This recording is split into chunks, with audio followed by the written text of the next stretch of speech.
Hello, everyone. Welcome back to Peak Human. This is Brian Sanders. As always, go back and start episode 1. So many great episodes. Each one is special. I don't do a lot of episodes per year because I want to make sure each one is good. Each guest is valuable. Like today, Tara and Natalie. Natalie is an amazing rancher's wife. Met her on Instagram. She's doing great things. And she works with Tara, who is a dairy farmer. And they give us some great information on the other side of ag. We get to see who is producing most of the milk and meat in this country in the more conventional methods and why maybe it's not as harmful as you think, kind of debunking some myths around feedlots. Like I always say, just because I have a regenerative, grass-fed, grass-finished meat company doesn't mean I fearmonger about getting grocery store meat. It can be perfectly fine. This may not be what you heard before, so maybe you got to listen to this episode and see if I'm right or not. Listen to these great people. They give us a whole story. But I got to talk about nose to tail before I start, because if you want the good stuff, if you do want the pasture-raised, grass-fed, and finished stuff with regenerative practices, then you can get it from us. You can get it delivered to your door. We do nationwide, 48 states delivery. We do boxes, small, large. We do a la carte. You can pick your own box. We have the primal ground beef with the organs mixed in. We have bison and lamb, all the products, pork, that have the organs mixed in as well. Best way to get your organs. Got to get those nutrients in each week. Don't need tons of them. You don't need to be Liver King, gnawing on a raw liver, but you do need some of those nutrients to make sure you're getting the full spectrum vitamins and minerals. Best way to do it, get them in the ground beef or pork or bison or lamb mixed in. Super tasty, really handy. Also livervores. We make a liver stick with liver mixed in. It's a biltong product. Biltong is South African beef jerky.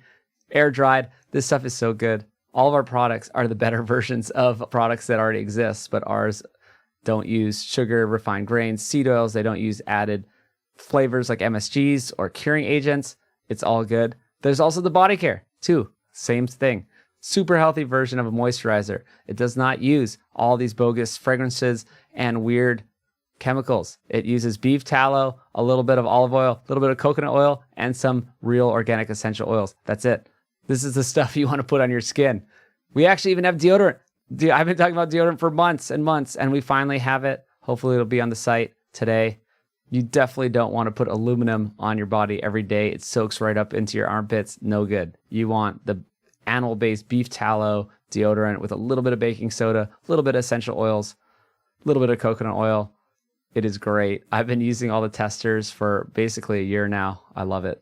So again, that's nosetotale.org. Support our boutique family ranchers. These guys are doing it on their own, small families. This is not something where we just get random cows from all over the place. These are the animals that our families raise that I know. They are in Texas. They're great.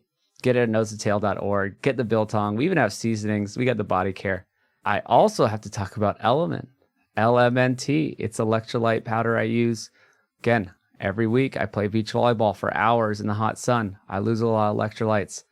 And I bring a giant bottle, 64 ounces of filtered water, good filtered water, and some good electrolytes with a little bit of flavoring in it. Magnesium, potassium, sodium. These are the main things your body needs while you sweat. A lot of people are kind of deficient in some of these things, especially magnesium. So it's a good way to get them.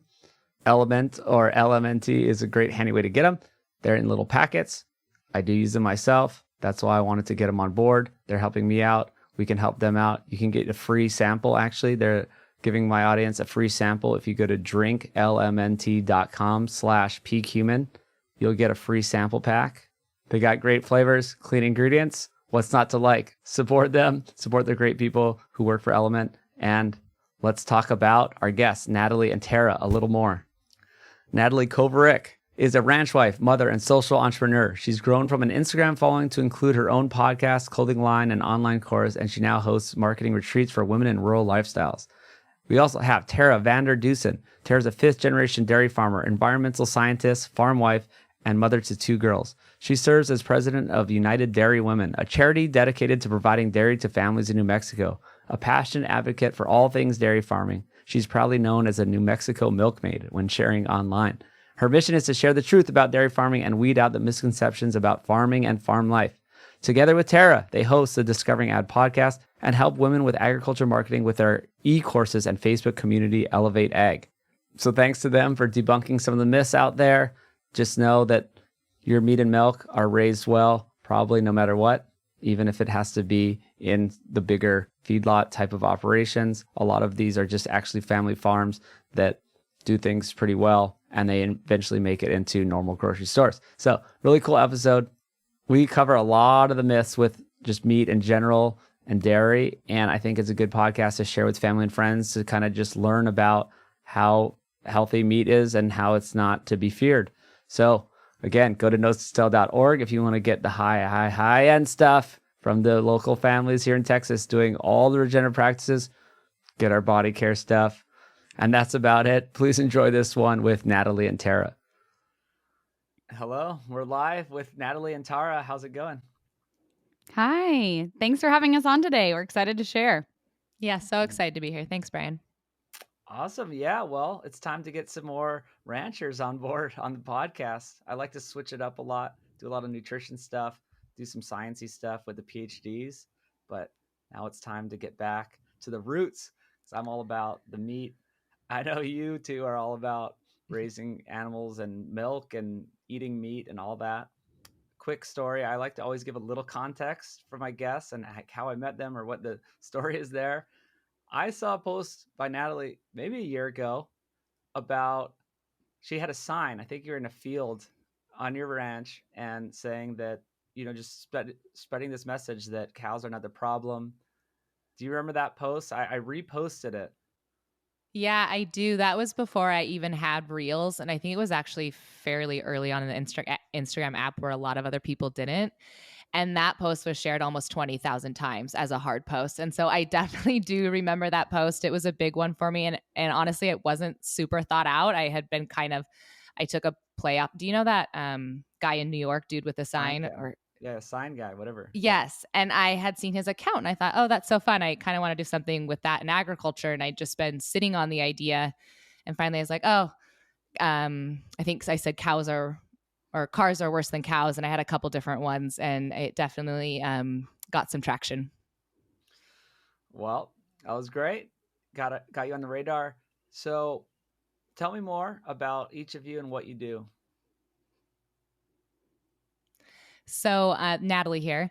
My husband and I ranch in central Nebraska, and we can kind of maybe get into more of the nuance of what our ranch looks like later on in the conversation. But, from a bigger picture, I have been sharing online for about 2.5 years now, what I like to call just our ranching and familying story.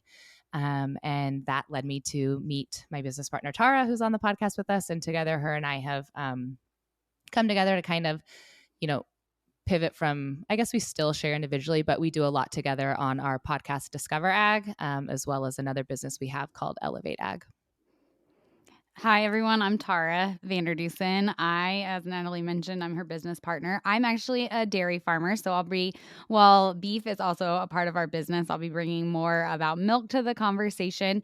I actually have my degree in environmental science and have spent the last 10 years working with dairy farmers throughout the Southwest on sustainability practices and environmental regulations. And yeah, I've been sharing online for several years now, and now I'm a part of Discover Ag podcast with Natalie. Awesome. And thanks for reposting one of my episodes on your podcast. It was the Jane Buxton one, which is a great one. She wrote the book, The Great Plant-Based Con. So that was cool that you reposted it. Yeah, I had been actually wanting to dive into her book, and I still think I'm obviously going to, but I really loved that conversation. We love a ton of the conversations you have, but I was really excited to see that one because her book has been kind of on the forefront of my mind. Yeah, it's a good one. So, my tagline is kind of camp, no camp. And I'm always trying to look at all sides of this stuff with the nutrition. And I think it's really helped me grow and help me be more accurate and help the Food Lies 6-part series become more accurate and more bulletproof. And so I want to do that on the ag side because, mainly I have the regenerative ranchers on and, that's what we do at Nose to Tail. So, that's a great option. I think it's the best way you can do it. And that's what we do. It's nosetail.org if anyone wants to check it out. But there's more to this discussion. I don't always like to tell people you have to get the regenerative meat or nothing. Or, you make these big claims. I see some people doing that online where some of these really popular people like worldwide names. They're just, if it's not grass fed and grass finished, you can't eat it. It's poison. And I'm like, no, it's not. I mean, obviously, let's try to do regenerative, right? And let's do what you can and do what you can afford and meet your local rancher, all that. But we need to hear the other side of the story. And I think you two have some great views into that. And it's a nuanced discussion.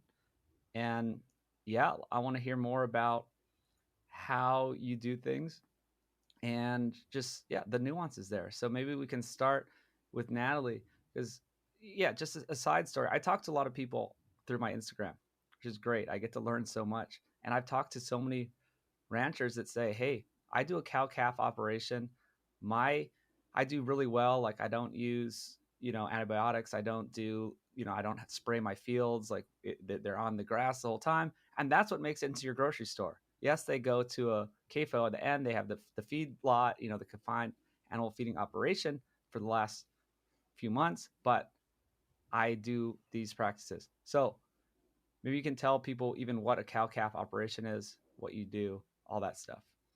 Yeah, first off, thanks for kind of that, I guess, caveat introduction, because I think you and I are in the same camp, no camp, camp. Because my husband and I, like I said, we are ranchers. So he's technically fifth generation. I am technically fourth generation. I grew up on a ranch in Southwest Montana. But the operation he and I run together is first generation. And, across the board, I know, maybe your community has heard this or maybe they haven't, but, we're all the varying sizes of operations across the US. We're all trying to obviously do our best to take care of our, animals. Animal husbandry is the forefront of every, ranching operation, whether it's, regenerative quotation or not, or quotation conventional or not. And so it's nice to have that conversation that, we'll get into this, but my husband and I were a bigger operation when it comes to, beef ranches in the, or beef farms, whatever you want to call it in the US. But we still, practice with that mentality in mind. Maybe we can't go to the extent that some, regenerative operations can. But just because we're not doing it, it's almost impossible, honestly. And that's like a really deep conversation to go into. But not every ranch is going to be able to practice the same just from a geographical standpoint, from an, amount of animal standpoint. There's so much that goes into ranching that to think that we can blanket it and say that everyone needs to be ranching this way and this is the only way that's, best, it's just not possible to do. So I appreciate you saying that, there has to be more to the conversation of like, yes, regenerative is, the best for the land and these are the practices we should be doing. But we also have to keep in mind, of feeding like an entire nation. And Tara and I were just down in Puerto Rico. We were actually at the American Farm Bureau Convention. And we learned quite a bit about Puerto Rico's, I know I'm going on a tangent, but we learned about Puerto Rico's agriculture when we were down there, and they import, the lady there speaking said 75% of their food. I read a statistic later online that was as high as 85% of their food, and 90% of that comes from the United States. So I also think that that is something that's missed in a lot of conversations is that, U.S. production, we are, leaders, and we are not only putting food on the plates of, America, but a lot of other nations as well. And I think we just have to remember that when we're having these conversations about like, what is the best way to raise our food and, how can we do it basically, very productively, but also very sustainably. Do you want me to keep going? Natalie's just like, I'm going to just keep rolling. No, that's great. That's great. Maybe just tack on the cow calf just so people know. So back to your original question. There's actually, and I'm going to go on a longer answer again because it's just so hard to have these conversations quickly. But I think a thing people don't really understand about the beef industry is there's actually a couple different sectors. So there is what's called seed stock or registered, and that is where ranchers are basically growing cattle just for genetics. So you won't typically see those animals enter the food chain. That is the ranch I grew up on. It was a registered Hereford operation. People came and bought, our bulls, the males, or our cows, the females, to breed back into their operations from a genetic standpoint to make it more sustainable. What my husband and I do primarily is what you mentioned, the cow calf operation. And a cow calf is when you think of like mama cows and baby calves out on pasture, raising them. That is the majority of, where beef comes from in the United States is a cow calf operation. The other industry besides that would be the feedlot sector, which is what cow calf then goes to feedlots to be finished if it's going to be conventional. And so there's kind of, those three different areas that I don't even think people know. As ranchers, we can kind of have different operations from those standpoints. All right. Yeah. Thanks. And then Tara can talk about the dairy side, too. Yeah, so I'm actually a fifth generation dairy farmer. So I grew up on a dairy farm. My family came over from the Netherlands, where some of my family still has dairy farms over there. And then I married a fifth generation dairy farmer. So there's a lot of dairy going on in our family. But I think that one of the things for me that dairy, like, definitely, like, our farm would be considered, quote unquote, a factory farm by a lot of people's standards. And when we bring people out to our farm, they're always so surprised at how, like, unfactory it is, I guess. The house that I live on is about 100 steps from our dairy barn. So, like, literally live right here on our dairy. And another thing that surprises people is how many of our family members are directly, like, working on the dairy. So while we're a large operation, dairies obviously employ people, but we have 8, my husband is one of 6 boys. So multiple brothers are on the dairy. His dad's on the dairy. It's a multi-generational family farm. And I think one of the coolest things about milk is, we think about, like, we have a lot of talk about local, like, we want to buy local. Well, actually, if you buy conventional milk, like the cheapest milk on the shelf at your grocery store, it actually usually comes from a farm less than 100 miles from that grocery store. And it gets to the grocery store within 48 hours of leaving the farm. And so I think that's something that's so cool about dairy is no matter where you're at, no matter the size, like, it actually is a super local process just because of the way it's a fluid product and it has to be refrigerated. And so it's just not hauled long distances. And I think that's something that's really missed in a lot of the conversations about milk, is that it is your local farmer that's providing your local milk in your grocery store. That's great. Yeah, I didn't even know that. My answer is not as long as Natalie's. I'm sorry, I didn't go on any tangents. Oh, no. Yeah. Tara I love has it. I love it. Tara has I'm actually just sitting here waiting. I love to let my experts speak. So, well, so yeah, let's go one level deeper then. So I like to tell people that these are just a whole bunch of small family operations, right? If you look at the statistics, it's, well, I don't know, in the 90% of farms and ranches in the US are owned by small families. And then maybe, it goes up to the big players when it's consolidated into the conventional Yeah, feedlots, right? I'll step in and talk about the beef industry. So you're exactly right. There's over 700,000 farms in the US when you're looking at beef cattle. And my husband actually I've been meaning to do a post on this because I didn't even know this, and I obviously ranch. But the average herd size is about 43. And that's a pretty known statistic. But the graphic he sent me, which is from the USDA, actually breaks it down even further than that. And the largest beef herd size is 1 to 9 cows. It goes on to then 10 to 19, which is 160,000 of that. 20 to 49 cows is 200,000 of those farms. 50 to 99 cows is, 84,000 farms. 100 to 199 is 45,000 farms. And so obviously it's just going to, progressively get less and less family farms the larger the size. What I love about this chart, though, so again, like you said, people who are eating, again, going back to, like, whether it's conventional fed beef or grass fed beef, it truly is a family who raised it. The cow calf operation is by a collective group of families across the nation. My husband and I have over 1,200 mama cows, and so we fall into the second largest category, 1,000 to 2,499 cows. And there's only 1,200 operations in the US that are our size. And so, again, by what people may think is scary or, extremely large, and that's what my husband and I are. And it's just our operation is ran by him and I, and we have one hired hand. And so I really wish I could reiterate into people's, so they just felt safer knowing that it really is family farms who are raising the beef industry. It's built on, the hands and backs of people like my husband and I. Yes, super important. So yes, you could go to a Target or Walmart or Safeway, whatever your store is, and this is from a small family farm. So because people I still talk to people today, even last night, this lady's like, "Oh, I'm vegetarian. I won't eat meat." It's like a huge issue with me, this whole thing. I didn't get into a long argument, but her position is that they are in a cage their whole life. Yeah. Tell me how it really works. Yeah. Yeah. Do you want me Go to ahead, switch Tara, to you the can Yeah, we could go on each side too. Yeah, I'll We switch can to the start with beef Tara side this for a time. minute and give a couple numbers. So on the dairy side, not the beef side. On the dairy side, 98% of all dairy farms are family owned and operated, and the average herd size is just over 300.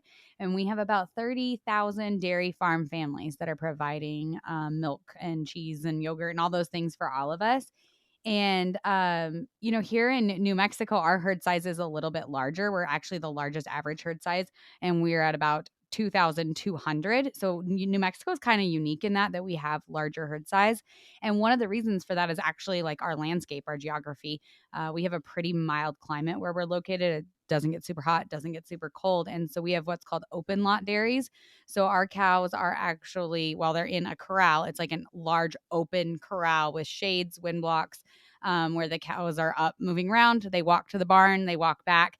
They actually spend very little time in the barn throughout the day. Most of their day is just spent out in their corral, hopefully chewing their cud and relaxing. Yeah. So I've seen these. I didn't know much about like dairy farms, it's not my business. And I visited one. I'm like, oh, like they go to the barn. Like, so you just said they go to the barn. Some people don't even know that that's where it happens.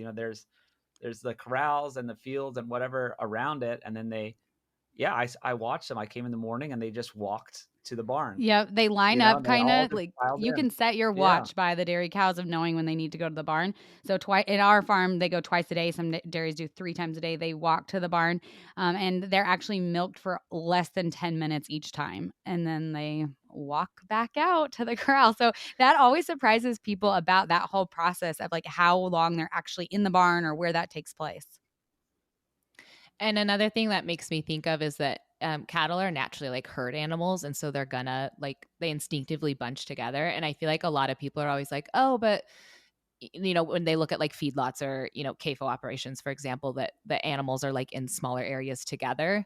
I'll drive by, we are obviously a cow calf operation, and we can get into this a little bit more because you asked this and we didn't answer it, but our cattle are out at pasture, and so I'll drive by, whatever X amount of acre pasture, and I'll see literally, 200 animals in the corner, tightly knitted together, like just bunched literally in the corner of a pasture. And so I think that's one thing in people's mind. They think even out at grass in a very natural setting, animal like cattle still, they're a herd animal. They're still going to like bulk together in those tight spaces. And so I always like to bring that up when people are like, oh, but they're like so close together in a pen. It's like, that's what they're meant to do. That's what they're going to do. Another super important one, and I have to explain that to people. I mean, people really think they're just in a cage their whole life. And I think most people think that. I think that's kind of the propaganda that's out there that makes people think that. But I'll go first on the beef side. So I've never seen a cage. I have grown up on a ranch. I'm 35 years old. And as far as beef, when people think of factory farms, I think if anyone's listening, they're like, well, then how, where does that come from? I think people on the beef side like to talk about the big 4 packers and how that's like obviously a factory, and it's monopolized and, it's industrialized or factory. But that's the only stage of the beef sector that is going to be what I would consider like a factory. Again, even feedlots, every feedlot I know is a family, even the largest ones, it's a family owned operation. And so it's just not factory.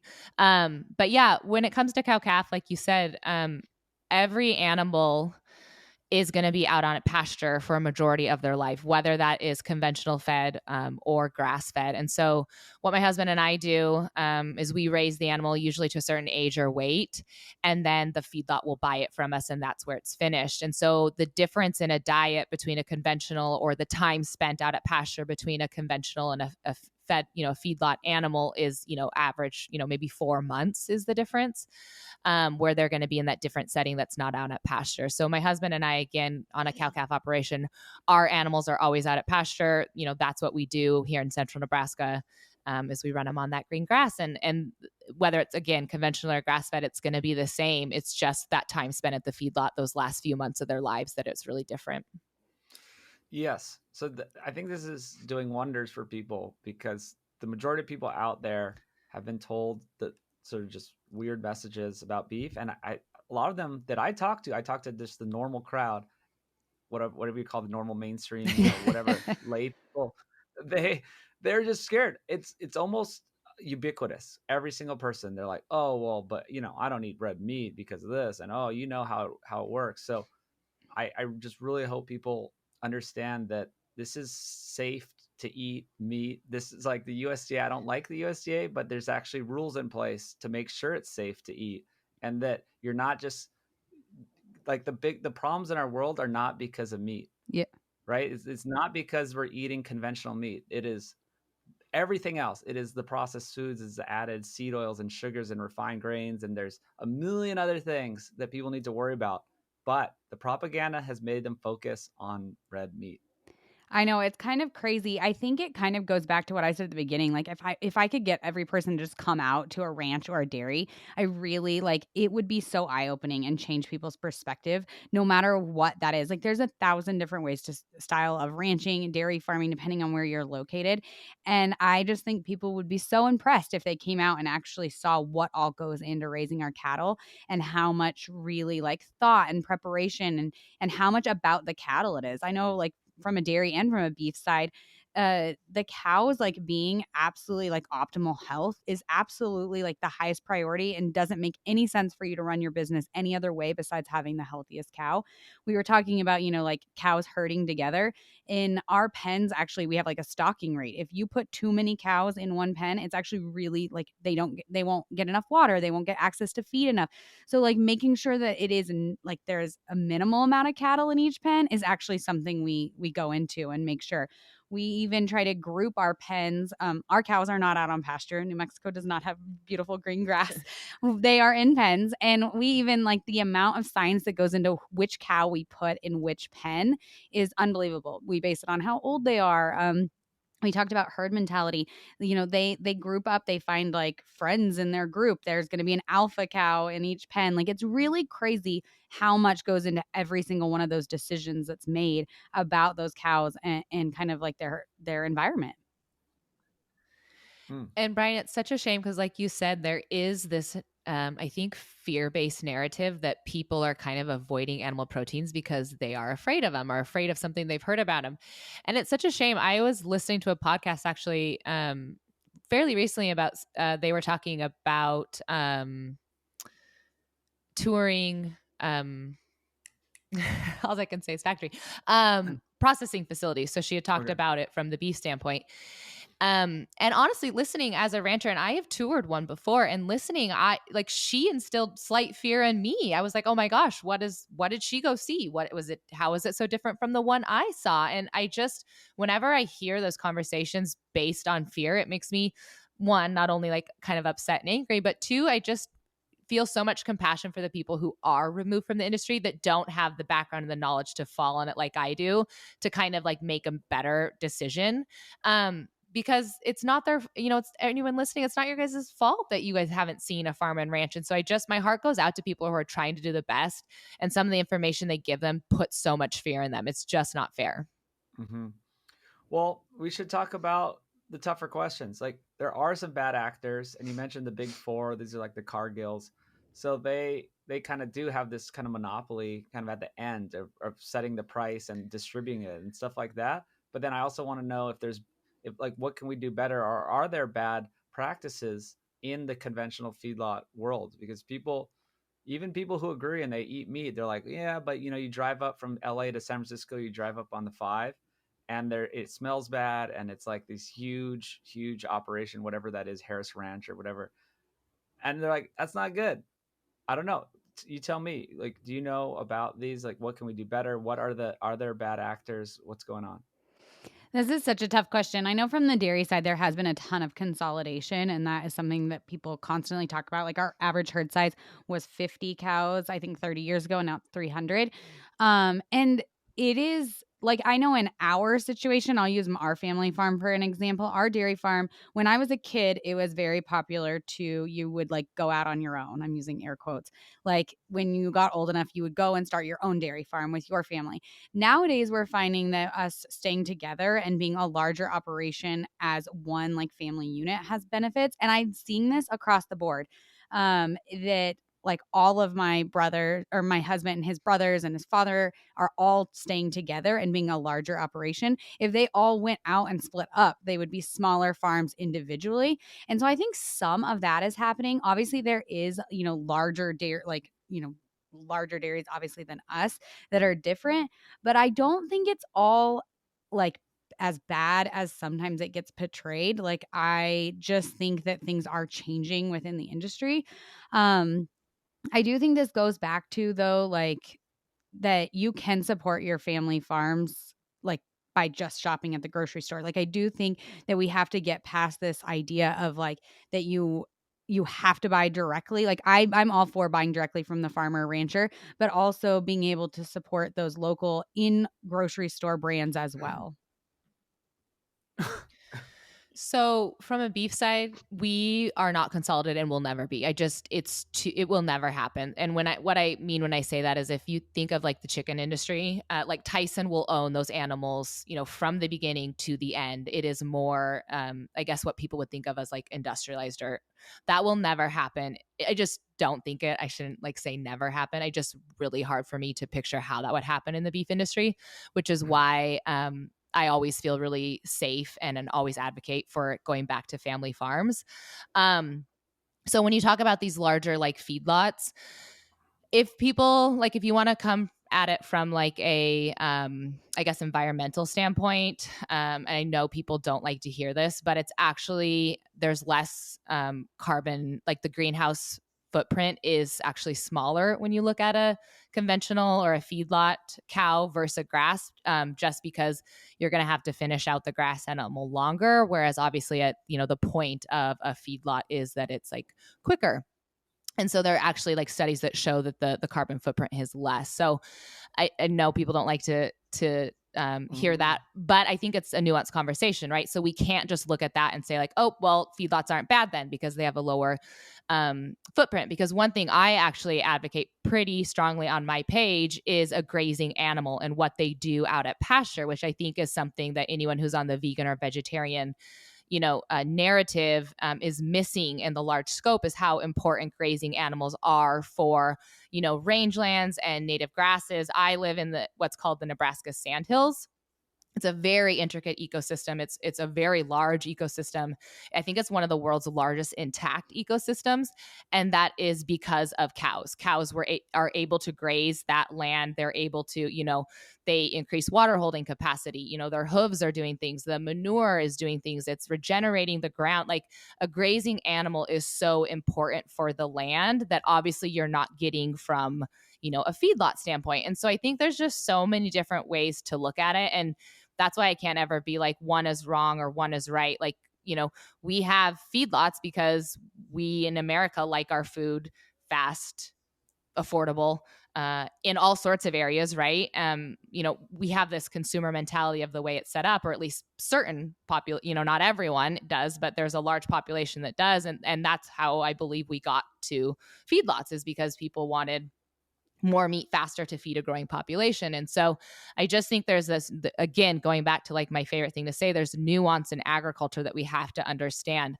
I will always advocate for the grazing animal out on grass, but I think feedlots are important to feeding our nation, to an extent. Yeah, on the flip side of that coin, I feel like dairy cattle play an important role in confinement. One of the really great things about dairy cattle is that they're able to eat like byproducts, which I hate that word. I feel like it makes it sound bad. But we're in a cotton area here in New Mexico, and one of the things our cows eat literally like tons and tons of is cottonseed. And it's a really great source of protein and fiber for them. And it would go to a landfill, or it could end up, in seed oils, basically. And instead, our cattle are able to eat it as actually a nutritious product for them. I'm going to have a train go by. Sorry, guys. A nutritious product for them and turn it into beef and milk for us. And so by them being able to consume those products that we normally wouldn't eat, it is beneficial, like, to our entire food system. And that's something I should have brought up earlier, Brian, when we talked about, like, all cattle, again, whether grass fed and finished or, grain finished or conventional, eat grass for, 80, what I don't know if it's 80%, but somewhere right around there, like a large percentage of their lifespan. In that last part, conventional will still get grass. And I think that's something that is missed. So they're fed, like, we actually background, which is like another little thing, a sector of the industry that not a lot of people know about, but sometimes the feedlot isn't ready to get the animal at the right, like, whether it's age or size, typically size. And so there's what's called backgrounding operations, again, family owned, and they basically will finish a little bit before the feedlot takes them. And so we do that a little bit here on our operation because, again, we're first generation. And so it's pretty hard to make an agriculture. You need some different income streams, and that's one that helps us provide that. But we work with a nutritionist, and so they'll have a balanced diet of, we use corn, distiller's grain, which is a byproduct from making beer, and then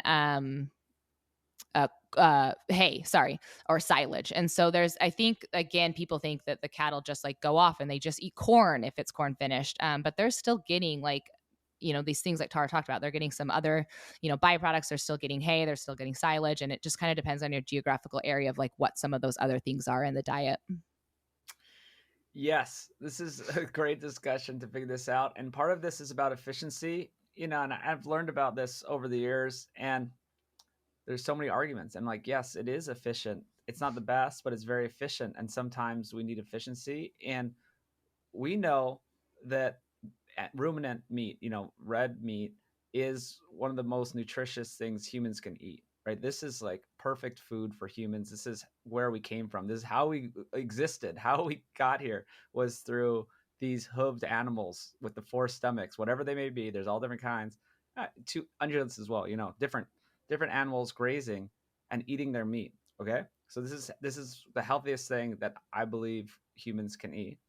And so, to make that available to the most people, unfortunately, we have to do some very efficient operations that became kind of maybe not perfect, but are still amazing because most people in the nation can afford it, right? So this is my take on it. Is I know a lot of people don't have the money to go buy the regenerative, like, whatever top quality nose to tail meat. They can go to the Walmart and get very healthy, very safe, good meat that is the best nutrition they can buy for that money. They're not the boxes of mac and cheese. That's not good. You know what I mean? The alternative, if they didn't have this system, what are they going to eat? They're going to be forced to eat trash. They're going to be filling up on, well, they're already doing it. It's already bad, right? They're already filling up on all these bad processed foods, and our health is a nightmare. So it would be even worse if they didn't get that good quality animal nutrition at an affordable price. So we can work to better systems, but I think this is really great for where we are now. What do you say? I think that's such a good point. I think that we can always improve our systems. And I think that farmers, ranchers are constantly improving. Like, I know that we have implemented lots of new practices. We've implemented new crops that we're growing for drought resistant to feed our cattle, like all sorts of things. But I think you make such a great point of that. Like, we still need to make sure that if we go to a system that says only grass fed, the people that are going to be hurt the hardest is already our underserved communities, are, people that are low income. And I think those are definitely who we do not want to be not having access to this food. And so I think any changes we make, we have to be mindful of being sure that we're still providing affordable, nutritious food. Like, that's the one thing I think that across this entire conversation that we all can agree on, is that we don't want to remove options from people when it comes to nutritious food. And so that is, I mean, Natalie and I are both a huge food choice advocates of choose whichever meat on the shelf fits within your budget, fits within your diet, whatever your limitations or resources are. But no, we want people to know they can feel good, that it's safe and affordable no matter which one you choose. And I think that is something that in these conversations, we don't want people to say, oh, I can't have grass fed, and then choose no beef at all. That is what my biggest fear is. Yeah. And like Tara said, on our podcast, one thing you'll hear us always say on Discover Ag is like we stand for food choice. And so I don't want anyone listening to this think that like we don't, like want you to go out and buy grass fed.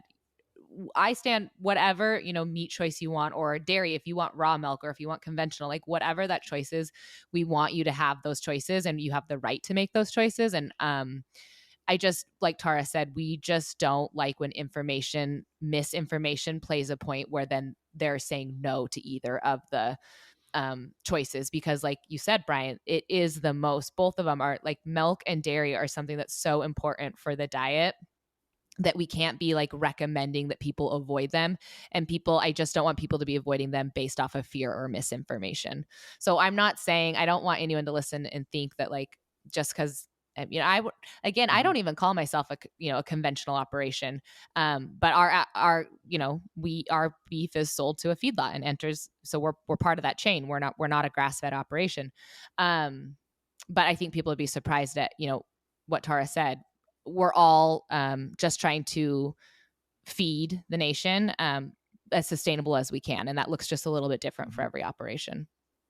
Yeah. And it's great. The people who can afford nose to tail, that's awesome. You're helping the system too. So you're helping, move it in this direction, and you're helping the people who can't afford it. So 100% like support, the local grass fed, that whole thing. So there's the nutrition differences. So I am really interested in these nutrition differences because, well, I have an interest in that because that's my company, right? It's like I want to let people know why it's better to have a diverse diet, right? And I interview guys like Fred Provenza as a PhD, studies this stuff, and Dr. Stefan von Vliet, who studies this stuff with mass spectrometry and like amazing stuff to show that how much better it is. There's more nutrients, there's more phytonutrients, there's these secondary compounds, there's tens of thousands of compounds in the meat, and why it's better. But I mean, to eat, yes, this, diverse rangeland, grass fed and finished stuff, why that's so good. But that doesn't mean that the conventional stuff is bad, right? It's like, and people talk about the omega-6, omega-3 ratio and all this stuff. I'm like, absolutely. Yes, the good stuff, like the diverse rangeland, rotational graze, that grass finished, that's going to have a better omega-3 omega-6 ratio. But that doesn't mean that cat animal, red meat is a good source of omega-6 or omega-3 anyway. You know what I mean? It's like you can get that stuff from other foods. There's actually just a small amount of it. So yes, the ratio isn't as good, but that doesn't mean conventional meat is bad. And so you guys talked about the feed too, of using byproducts, very efficient stuff, right? Let's use the distiller's grain. We have all these leftovers. Does that affect the health of the meat or milk? So I'll talk about it from a dairy side, the milk side. Milk quality has never been higher than it is right now. Like looking at all of the nuanced we test every single tanker of milk that leaves our dairy for a number of different things.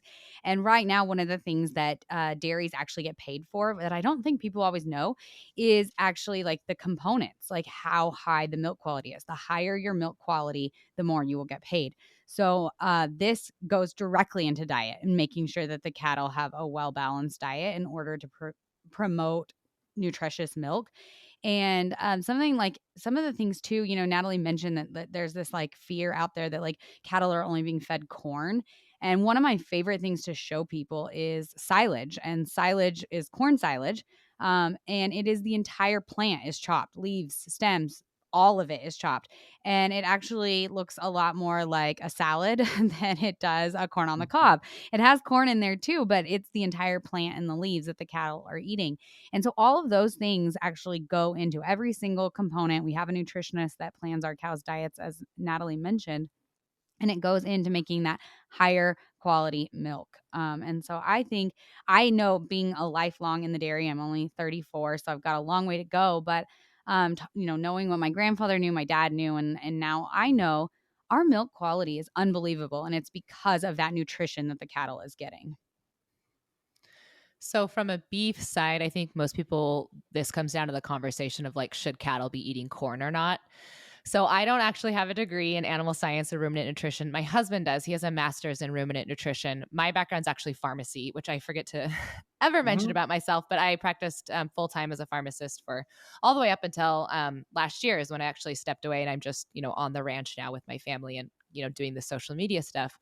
But him and I have been having this conversation a lot because I've been seeing out there some narratives that like cattle shouldn't be eating corn. It's not a natural part of their diet. And he, from his, experience in school and studies, and again, a master's in animal nutrition, ruminant nutrition, he does believe that cattle should be, they're going back to their anatomy. They do have, gosh, I'm kind of blanking on describing it properly, but they have, I think it's enzymes that are naturally built to break like grains and corn down. I think the level of nuance though.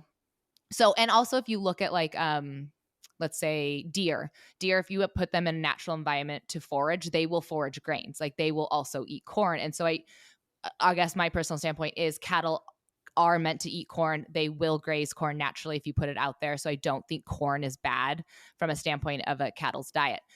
The nuance though is what I was going to say is I do think it comes into maybe how much corn they're eating. And so I think people could maybe argue that like a feedlot is maybe pushing too much corn sooner than they would just consume if they were like out in a natural cornfield.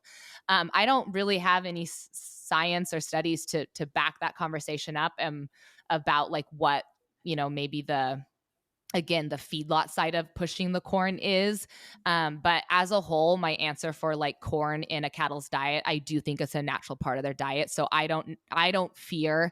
I've been raised on, that's what my family eats, right? So again, growing up in ranching, I ate the animals that my family raised, which was not grass-fed. Now on our operation, we butcher an animal from our own operation. It is not grass-fed. So that is what I have eaten my entire life. And I'm not afraid of eating an animal that has had corn in their diet. But again, I'm not saying everyone has to eat that way. I'm also a proponent for people who want to raise grass-finished and consume grass-finished.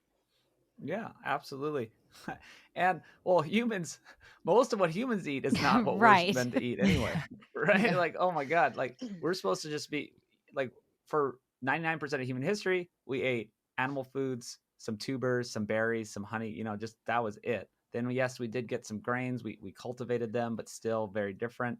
And still, that's when actually our health started to decline, really. So there's a lot of things that people eat that they're not, quote, meant to eat. But that's a huge discussion. I talked to Dr. Bill Schindler a lot of like, what are humans meant to eat? Like what, you know what I mean? And that's such a long story. And we're not meant to eat anything, really. It's like our humans we keep changing and adapting and surviving. And we're pretty amazing at eating different foods. So it's like, man, the cows, yeah, maybe they didn't have like bushels of corn for their entire existence, but that doesn't mean that they can't have these certain enzymes or ability to break down these foods in a perfectly good way. Maybe it's not 100%, but humans, it seems like we're operating at like 30% capacity of like eating what we're supposed to eat, and people are doing okay. I'm not saying that's good though. It's like we want to thrive, not survive. So I want to get into like even the marbling kind of discussion, and people like to eat this marbled, delicious, fatty meat, and that's from the high grain and whatever diets. Is that bad? And it is a long discussion, and I don't know all the science because I don't think it's just people say, oh, it's a diseased animal, right? It's like this is an animal that is eating the wrong diet. They're super fat. It's this intramuscular fat that's a sign of disease. And I want to push back on that. No more. It's like just because someone's fat doesn't mean it's poison. You know what I mean? It's not like, okay, well, my aunt, gained some weight. Is she like poison now? Is like her fat? You know what I mean? Like, Yeah, I think that's such an interesting conversation. And I'll come at it actually from the dairy side because I think what people also forget is different breeds of cattle. When Natalie and I recently were on a ranch together, and I was like, oh my gosh, these cows are so short and fat. Dairy cows are not short and fat. They are like all legs, really lean looking animals. And so even within or within cattle, there's different breeds that are going to look different. A beef cow is naturally, you could put a beef cow and a dairy cow on the same diet and they will not come out looking the same. And so I think think that's something to keep in mind too. As far as the marbling goes, I think that's such an interesting conversation. We butcher our own animal as well. So I actually eat dairy cow beef instead of beef cow beef. And so I feel like a lot of it is, it's obviously a taste thing, what you got used to eating. Like a dairy cow tastes typically different than a beef cow. And that's what I'm used to though. So like I do think that in order to get past like some of these conversations, like people have to get used to eating like different foods, right? Like that it's not going to be maybe exactly like if you're going to transition to grass fed, there's going to be changes in the steak. If you're going to eat like a dairy cow beef, like I do, it's going to be different than a beef cow beef. And so I don't think people realize all of those, differences there. Yeah, have you ever had a butcher on, Brian? I don't That'd think be so. really interesting. Oh, it'd be interesting. They'd have, more obviously science and kind of a background to have this, deeper nuanced conversation in regards to like marbling and what that means. But I was actually thinking about this because I was listening to a podcast where they were, it was like talking about blue zones and plant-based diet. And we actually talked about this on Discover recently too. So I was doing some reading into it and it kind of dawned on me, when you're like, you kind of growing up, you think like what you do is what everyone does, right? Because it's all you know. And I just hadn't really thought about I mean, we've probably, and I know people will think I'm exaggerating, maybe not, but I swear probably for my entire life of 35 years, I have eaten an animal protein probably 6 nights of the week, if not maybe 7. And even I was just thinking of like what my husband and I prepare. I'm like, we always start with the animal, like whatever protein is first, like we start again being ranchers, we always start with beef and then we kind of build a meal around that. And then if it's not that, it's like, okay, seafood's our next second favorite. So you will usually have seafood. And if not that, it's pork. And then it's my husband doesn't like chicken. So chicken's like the last thing. But I'm like, do I even make anything that doesn't have an animal protein? And so I was thinking about it would be really interesting. I don't think this study is out there, but I was like, it'd be so interesting to compare a rancher's diet because I would assume that every other ranch family is going to be similar to mine, where we're eating, red meat, again, probably a more marbled, like we all love our, prime graded fattier steak. It'd be really interesting to compare like the health and status of, a rancher's diet who's eating that beef compared to, obviously you could do a bunch of different studies. You could do a study on someone who's eating a more lean grass-fed beef versus people that's not at all. And I just feel like, my family's healthy. I'm healthy. I mean, I don't have the science to talk about like what that marbling and fat, whether that is, bad to consume, but like, that's all I've eaten my entire life is like a nice graded prime conventionally raised piece of meat. And, I don't know. I like it and I feel healthy. I'm right there with you. For most of my life, that's all I've eaten. I've had an amazing health journey and kind of switch in my health and my body composition by eating conventional meat. It wasn't until more recently that I was able to get, the grass finished stuff and all that. So I'm there with you. I guess I maybe need to have another guest on that can talk more about the science. I have had the guest I mentioned, Dr. Stefan van Vliet and all that, but we didn't go into this specific topic because I don't even know if it's well studied. Yeah. This is super hard stuff to Well, figure out. Well, and that's one reason why I asked a butcher, because I didn't really even aware this, but like I'm from a very small town in Nebraska. It's 2,000 people, and we're lucky to have a really great meat locker here. And our butcher that owns it, he was getting his PhD in meat science. And I don't think a lot of people realize that, again, there's that education component. And so maybe a butcher would have that, maybe there are studies out there that as they've been going through their, education system, especially at that higher level in college as a butcher, that they would have kind of the data to talk about like what that fat in the animal means for the fat in the human. I don't know, but I was just always astounded. I was like, oh, our butcher was getting his PhD in meat science. I didn't even know that existed, That's true. It's hard. No, I think Natalie covered it. I think that would be such an interesting conversation. I feel like there is so much to know like about our meats. You were talking about how you're getting into like having scientists that go into the components. Something Natalie and I talked about recently was, these like meat alternatives or even the lab grown meat, like how much is getting missed in that conversation of like, oh, it has the same amount of protein. And it's like, okay, we've got to go so much deeper than that. Like meat is such an incredible like super food that like it's not just like about comparing like proteins to proteins or fats to fats. Like it's all of the structure within meat and all of the things that go into like making that steak. And I just find that entire conversation like fascinating research there. And then one other thing I was going to add is one of the issues with our studies is that we constantly compare like vegan, vegetarian to the standard American diet. And going to Natalie's point, I would love there to be a better study out there that compares standard American diet to vegan to a healthy animal protein based meal. Like, I don't think there's that study out there. And that's what I think we're really missing. Huge, very huge. Natalie? Brian, you've had Dr. Anthony Gustin on, right? I swear I've listened to him on Not your yet. podcast. I've been thinking about him lately because he's my friend here in Austin, and I've been planning what am I going to talk about with him? Yes, you should definitely do that. I swear I must have been a different I was listening to, but he actually recently was talking about this, and I was going to bring it up earlier, but kind of to Tara's point of like right now we're just comparing, protein to protein, like macronutrient to macronutrient. He was recently talking about, and I think this will be really interesting, and this could change the landscape of conventional versus grass-fed, because like you were saying earlier, when you break it down from a nutrition standpoint, yes, grass-fed has more omega-3s and A6s. Other than that, they're pretty comparative. There's a few other things that they're different in, but from like a nutritional standpoint, conventional to grass-fed is going to be, fairly similar. But they were talking about how they have a friend, I think he was maybe out of a Utah lab. Don't quote me on that. Maybe you can talk to him about this. That he's actually doing research and study to go that layer deeper and measure all of the, enzymes, the markers on those different, grass-fed versus conventional. And it'll be interesting to see, because they were talking about how they do feel like they feel better on a regenerative grass-fed diet than they do on a conventional diet.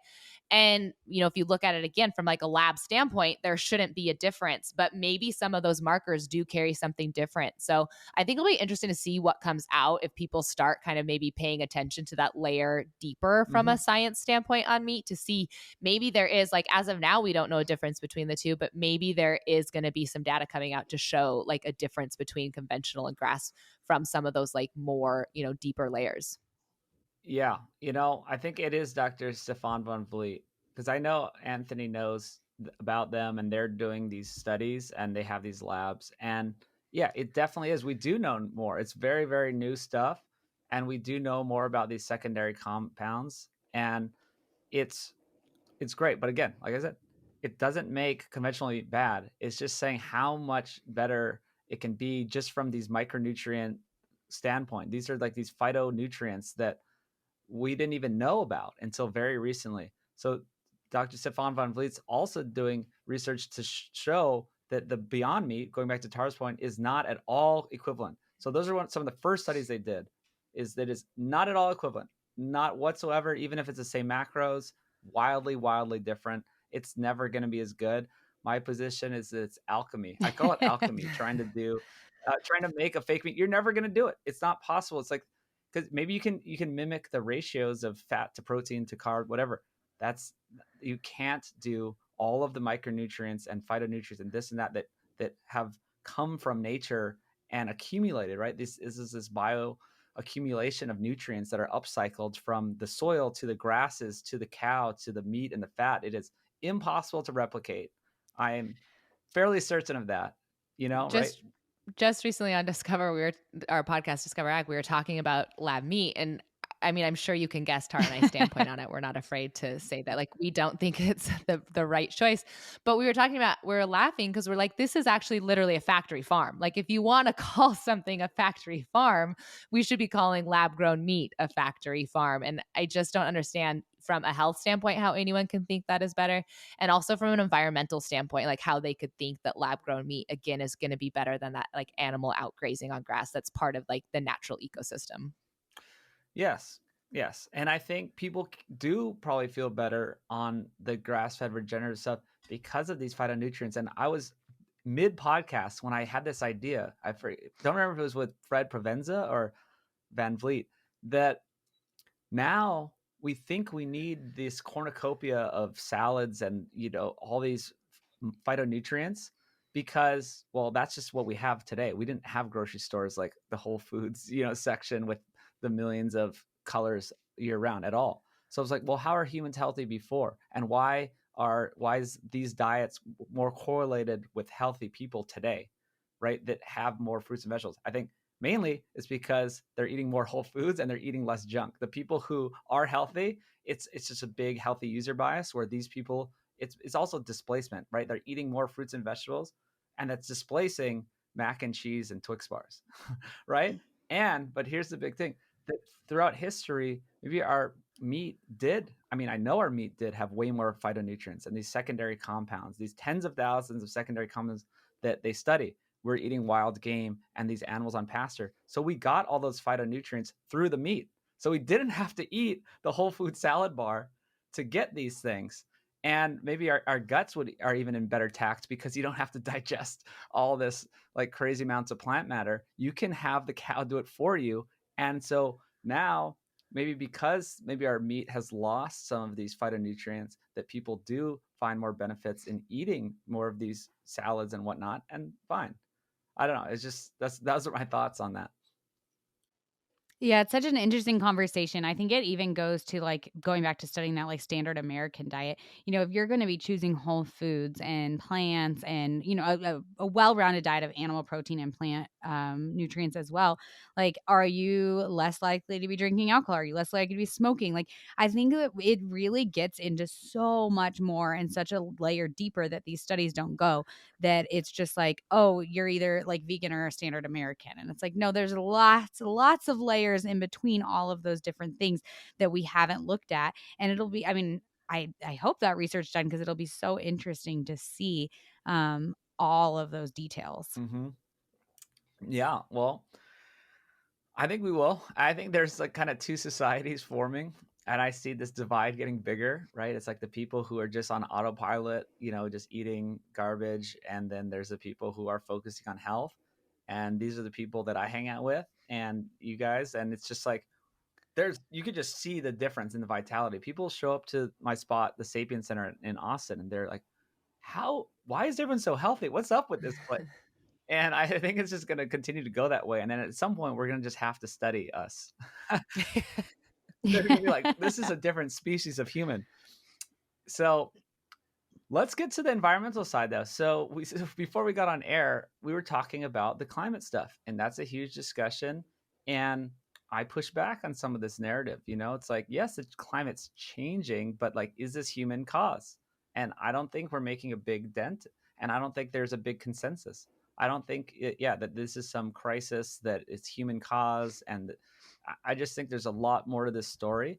And I don't want to get too extreme on these views, because I've gone down some rabbit holes and listened to some amazing professors and doctors talk about this, and they have a completely differing opinion. So I know Tara went to school for environmental science, and she told me before the show, these professors, they don't agree on things. Like, tell me more. Yeah, so yeah, this is what I got my degree in, and I just think it was very eye-opening going to those classes and hearing how different professors taught you completely different things. Like, they're just, you think you go into it thinking there's going to be like a consensus, especially like at a single university, right? You would think like a single university might have some of the same ideas, and just that professors in the same department might have some of the same ideas. And I quickly realized like how widely varying it was from professors, what they believed to what they believed was causing it. And I think like now, where I'm at in my position now with, animal ag, I think it seems absolutely crazy to me that we're having conversations around that cattle are causing climate change. Like, cattle, grazing animals that have literally evolved on our planet from the beginning of time, as early on as we can go back, that's who's causing problems for our earth. Like, it just, to me, I don't understand how people get to that conclusion based on like what we know about the earth and about grazing cattle. I want to jump in because I think it's just pure propaganda, and that they're it's a huge scheme to blame it on cattle. And I've done presentations on this, and it's called, and yeah, other people, great people, Dinah Rogers and Rob Wolf, all these people out there that we're on the same page. It's like the smoke screen. It's like this huge distraction technique, and it's all to push big industries, whatever it may be, the big food, big ag, well, like like the Cargill type, the big pharma, all that stuff. it benefits them to blame it on the poor cow, and it's absurd. Natalie, what say you? Yeah, I think, well, a couple things pop to mind. One, I think it's kind of scary, right? Like how could we get to this point, like Tara said, that people believe that, like I would call it like the greatest marketing scam of like, I'm sure there's some other good ones out there, but like, how did we get to the point where we convinced people of that? It's kind of scary that, there's so many people running around out there that aren't like, doing the research from themselves or just whatever that looks like, maybe blindly believing something. But again, that we're at a point where a percentage of people believe that. And so for me, that's kind of alarming. Two, I also think like, I guess this hasn't really been brought up a ton yet, but I'll introduce it in the conversation. Mm-hmm. But I do think activists play a role in it, right? So a lot of these activist companies, when you talk about who it actually benefits most, like if you want to follow some of the money, I'm sure behind some of those big campaigns that push that is an activist group that really doesn't actually care about the environment. They just care more about ending animal agriculture. And so I think that's actually gone a long way to like introduce this narrative, are those people who, they just don't want animals consumed. Yes. Yeah. I Yes. I think that is that's a big piece of this. I think that there was, the movement of animal welfare movement and animal activists and, animal activists beyond even animal welfare. And when they saw this opportunity to kind of hitch their wagon to this conversation about climate change and cattle being a cause of it, it really like propelled that conversation forward in mainstream media and mainstream conversations that I don't think it would have if they had stayed kind of like as separate conversations. But then like putting them together has given them just that like energy, that catalyst to really like get out there. And it's crazy that we're having a conversation with people. Like it's hard to get to a place where you can have an active conversation with people who think that completely giving up one of the most nutritious foods on our planet is going to be good for them and for the environment. Like there's just such polarizing conversations there. Another thing I think a lot about is like how like celebrities have like maybe lent a narrative. I mean, I think all three of us would say that like we love social media. Like it's obviously, enabled us to do a lot of really great things and spread our narrative really well. But it also gives a platform for every single person to be an expert on whatever it is they want to be on and recommend a diet, that maybe they have a lot of like, they have no basis to back it on or no research, but they're going to spread that narrative to their X amount of million followers. And so I always wonder in my head, like, what has, celebrities endorsing certain lifestyles and promoting certain things also done for kind of this different outlook. That's a good point. I think it's all top down. It's all driven from the top. People that are really controlling the narratives on the highest world level, who have huge $billion, agendas to and ways to gain from this narrative. And yes, they've co-opted the vegan movement. So I don't think no one would even hear of these people if they weren't so useful. There's a term called useful idiots. I don't want to be crude to them, but I mean, it's kind of like what's going on and these big forces can use them to promote their agenda. They can use the celebrities to promote their agenda. And it all works because to be in the cool kids club in Hollywood, you have to be on the same page. It's like there's this whole thing, this whole system was built for decades to push this narrative. It's very clever system. And man, I see through it now. I think a lot of people are seeing through it now since COVID. You kind of just woke people up. You're like, I think there's more to the world than it seems. And so it's like, a lot of us knew about sick care, and this big pharma, big healthcare that was a mess. And now people are like, oh, wait, there's more of these big systems are rigged against us. They have these agendas, they have narratives. They're trying to just make their money. And everything is just serving that purpose, not serving individuals' health. I think another thing that's going to start helping, like you said, I think people are coming out of it. And I think we're on like a kind of almost like a society shift in how we're viewing like certain things. And I think part of that is actually non-vegans coming forward. So from, every podcast I've listened to or, information I've read on vegans, I feel like most can sustain, if they don't enjoy it or if it's doing detrimental harm to their health, it's like kind of right around that like 10-year mark. Like some of them are like, I've been vegan for 6 or 7 or 12, like it's not like they're like 20 or 25 years. I feel like that health toll eventually catches up to you like somewhere in that, I don't know, 7, 12 year range or whatever. and they're starting to come forward and talk about it. And I think that's actually like shifting things a lot too. So I don't know. I'm always really thankful for those people who are saying like, I was vegan for 6 to 7 years, and I was just listening to one before we hopped on, and she was talking about how she went to her doctor and he finally sat her down and was like, you have the worst lab panel I have ever seen. You are beyond like the most deficient in vitamin D I have ever seen. And so I think it's really important that those people are finally coming forward and kind of like starting to add their narrative to it all. Oh, it could be 1 year, 2, 3 years, like, yeah, a Yeah. lot sooner. And there's huge compilations of it and people collecting all these videos of them coming out. My view is that there's this constant revolving door of vegans. So no Yeah. one knows. They just think, oh, here's this fresh faced girl that's on YouTube and looks really cute and skinny. And then, but they don't know that she just started it 6 months ago and it's going to stop soon. Yeah. And it's this revolving door. There's not really any of these long time people. I don't know. Oh man. Tara, did you have anything else? No, I mean, I think you both kind of touched on this. I do feel like there is a little bit of a revolution going on, though. Like Natalie and I kind of have our meat is the moment segment on our podcast. And the reason we have it is because it seems like there is some real attraction for like the opposite of being vegan, of being really heavily into animal protein and animal based foods. And I love to see it. I mean, obviously, I love to see it. I'm a dairy farmer. Natalie's a cattle rancher. But I love to see it too from a nutrition standpoint, like just seeing people really coming back to, meat and dairy and how it's transforming their lives for the better. Like it's just, there's some really powerful videos, messaging out there, people out there who are sharing, the powers of animal protein. And I hope that we're gaining traction. We are. We are. People know about it because I always am kind of putting my finger on the pulse of what's going on because I'm making this film for so long. And I see it as an awakening. I can walk around town, talk to the randomest Uber drivers, like just the randomest people at a bus stop, whatever. And they know about animal based diets. They know about Liver King, even though that's not a good thing per se, but they know. At least they know, and they've heard some of these stories. Maybe they've heard Joe Rogan's podcast. They're like, oh yeah, I heard about Sean Baker, that type of thing. It's great. It's huge. And I know we're growing. And also I want to tell the audience, there's a lot more science to this environmental stuff.